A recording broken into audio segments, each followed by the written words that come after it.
majina naitwa mkaguzi msaidizi Joakim John Katilasa, afisa operation ya zimamoto na uokoaji mkoa wa Manyara. Wito wa moto maeneo haya ya Mawingu, kata ya Ngala, tukiwa kwenye tukio la maokozi kata ya Sigino.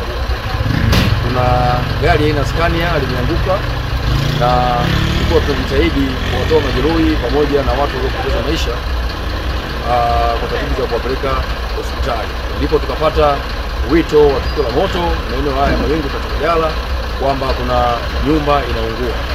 Lakini tulipofika eneo hili tulibaini kuwa hichi ni eneo la karakana ya kutengeneza samani za ndani, yani wanatengeneza furniture za ndani kwa masofa, vitanda namna hiyo. Kwa hiyo tumefika eneo hili, tumekuta moto mkubwa kweli ukiwa kwenye hatua ya full development, ambao moto ulikuwa ni mkubwa. Vitu vilikuwa ndani vingi vilikuwa vimeshika moto.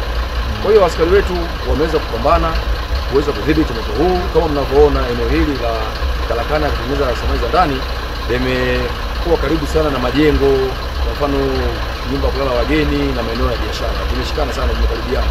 Hivyo tumepambana kuweza kudhibiti ili usilete madhara makubwa kwa maeneo haya ya makazi ya watu. Mpaka muda huu unapoongea na wewe hatujaweza kubaini haswa chanzo cha moto ni nini.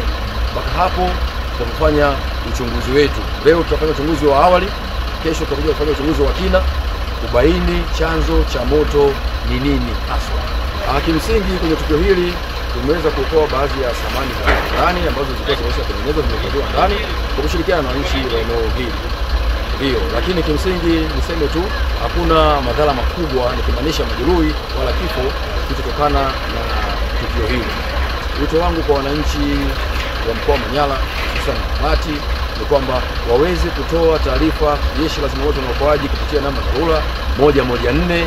Namba hii ni bure kabisa, na ikumbukwe huduma za Jeshi la Zimamoto na Uokoaji, yani maokozi na kuzima moto, ni bure. Huenda mtu kana anapata hofu, naona tukio la moto na nikipiga zimamoto huenda kuna chaji zozote wataniitoza. Hapana, huduma za Jeshi la Zimamoto na Uokoaji ni bure kabisa. Hivyo na wito wangu mwingine wa pili, wafanyabiashara na wote ambao mnisikia, ni vyema basi wakati maafisa wa Jeshi la Zimamoto na Uokoaji wanapita maeneo mbalimbali kufanya ukaguzi wa kinga na tahadhari ya majanga ya moto, watu waweze kuzingatia ushauri wanaopewa. Lengo ni nini?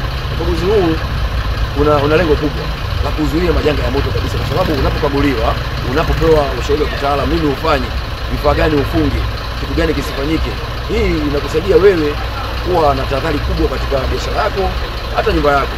Kwa hiyo watu wazingatie sana ushauri unaopewa na maafisa na askari wa Jeshi la Zimamoto na Uokoaji popote pale nchini, sio Manyara tu, popote pale nchini watu wazingatie ushauri unaopewa. Majina naitwa Idi Musa. Tatu ghafla huko mjini kutafuta chakula. Ghafla tukaona moto.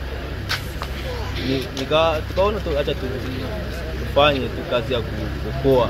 Kaanza kuokoa vitanda, magodoro mengine, vitu vingi tuliweka hapa. Sasa tukapiga na simu. Pia na mami niko naelewa namba kuna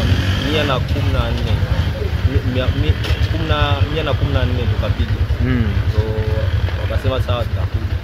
Majira saa 3 saa 4 kamili. Nyumba nyingine ya mama tulisaidia kupiga gonga mlango ili watoke. Ili kuwa mwanafamilia bora wa Global TV, usisahau kusubscribe, like, kushare na kucomment. Baada ya kusubscribe, bonyeza alama ya kengele ili kupata taarifa kwa kila video inayopanda Global TV Online.